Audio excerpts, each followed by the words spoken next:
To Thailand now, where rescuers said they're confident they'll find 12 missing footballers and their coach alive 4 days after they were trapped in a cave, a flooded cave in the north. They're believed to be several kilometres from the entrance. They've been stranded since Saturday when heavy rain blocked their only exit. Well, for more on this, let's go to our correspondent Scott Heitler. He's joining us live from Chiang. So the rain continued overnight, Scott, but they were still searching. So what do we know now, the fourth day of the search?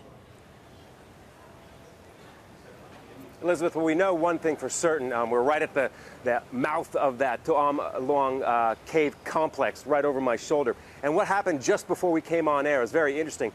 Teams of rescue workers were carrying down hundreds of meters of very large hoses. And this is that process that they're trying to get some of that water out of this massive cave complex that goes on for some 8 kilometers. You know, the 12 footballers, youth footballers, and their coach are still in there. They've been in there since Saturday, late afternoon. So the process has been going on. Challenges that they've been facing overnight, Tuesday into Wednesday morning here now.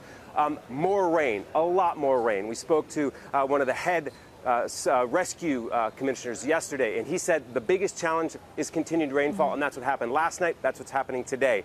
So we hear that they had to retreat.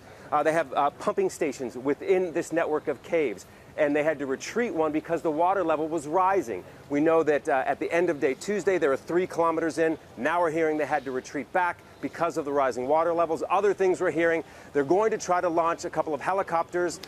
We know that there's one Black Hawk helicopter that will have some SEAL team members.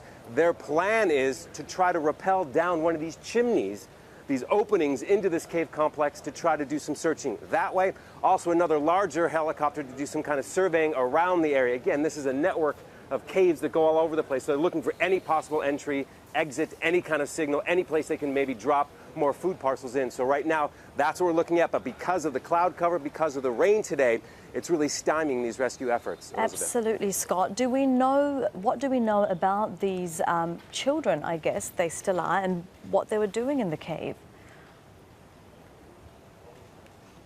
Yeah, they're part of the Mupa Academy youth football team.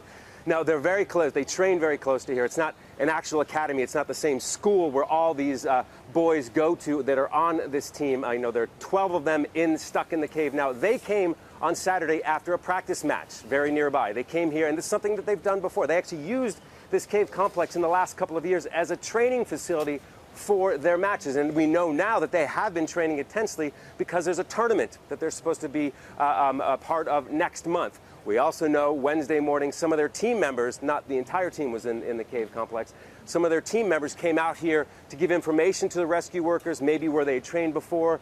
We know that they are very well aware of this cave complex, so maybe they're giving hints as to where they might have retreated. We heard on Tuesday that some rescue officials believe they know where they might have gone to, and that there's a cavity where they could be holed up with a decent amount of air supply. But again, you know, we're looking at the 4th day right now, Elizabeth, so it's really, the clock is ticking, and these rescue workers are doing everything they can to get to where they might be, any kind of indication where they might be.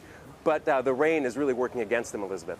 Scott, thank you very much for that. For now, that's Scott Heitler with the latest from Chiang. Thank you.